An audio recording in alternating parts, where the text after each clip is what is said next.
this second video about Sovereign Chess. My name is Mark Bates, the creator of Sovereign Chess, and I wanted to show some of these videos to show some of the different aspects of this game. I think some people get overwhelmed with looking at the size of the board, but I want to specifically talk today about these armies of color and kind of the design of how I put them around the board and created the board and all of that. So you'll notice, of course, something we talked about in the last video, that each player begins with a basic complement of chess pieces. These are just a normal setup of chess pieces for the white and the black players.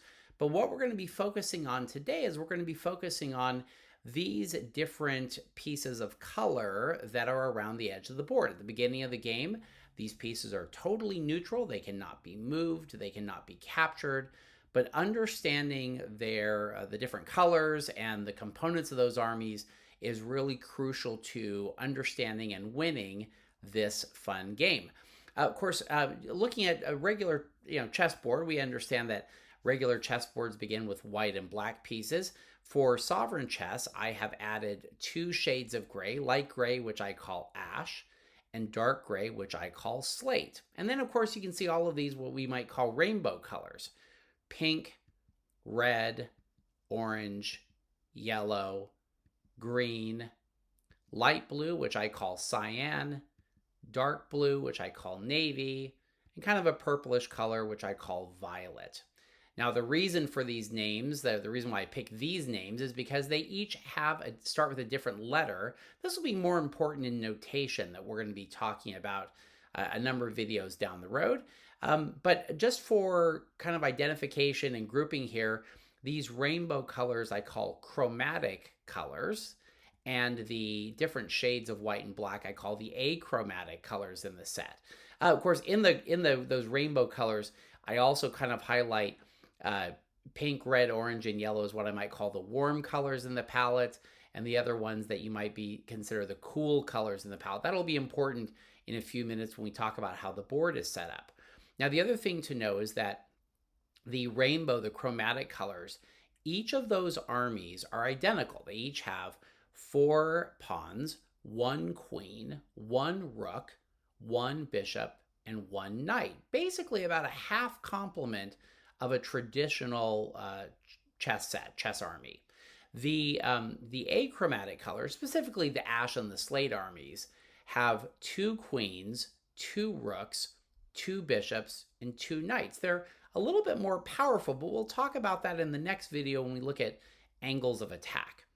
The other thing to notice is that the white and the black armies are owned by either player. So the white player owns the white army and the black player owns the black army. All of the other armies have to be controlled at some point during the game. So if you want to, for example, move the orange pieces, you have to find a way to control the orange army, which is something we're going to be talking about fairly soon. Just one other thing to know about the middle of the board, where those squares of color are located, is that is totally symmetrical, 180 degrees. So from either player's vantage point, they have an equal distance and therefore kind of an equal likelihood of controlling certain armies. If you want to control the orange armies, it's kind of a race to get to orange, and both players have an equal chance of getting that. I also wanted to point out how the pieces are arranged around the board. Now, of course, this is the white army, kind of a traditional setup for the white army on a regular chessboard. You can kind of see there. And if I take the side of the board and rotate it 90 degrees, I get a pattern that kind of looks like this. Now, on the left side of this picture, you can see that the piece setup is identical. From that kind of center brown line, we're starting with a queen. Then moving to the left, we have a bishop and a knight and then a rook. On the right-hand side, the only difference is that instead of a white king, we replace that with a queen. So then on the right side, if you look at the kind of the bottom diagram, we have a queen, a bishop, a knight, and a rook going in the other direction. That's very purposeful in how those pieces are set up by colors. The other thing to note is just kind of how each quadrant of the board is set up. This was intentional as far as placing the pieces in comparison to the squares of color that are in that quadrant. This is the upper left quadrant of the board. You'll notice that the different squares of color are the warm colors there. So you can see we have a pink, a red, an orange, and a yellow square. We also have some dark gray and the white squares there for control. But you'll notice that the pieces in this quadrant are the cool colored pieces. So we have the green, the cyan, the navy, and the violet pieces that are there. And this is really important in the gameplay because, as we'll look at in the next few videos, as we develop the different pieces of these armies of color, it's very quick and easy to then control other colors around the board. So this is just kind of an introduction to the setup of the pieces of color for Sovereign Chess.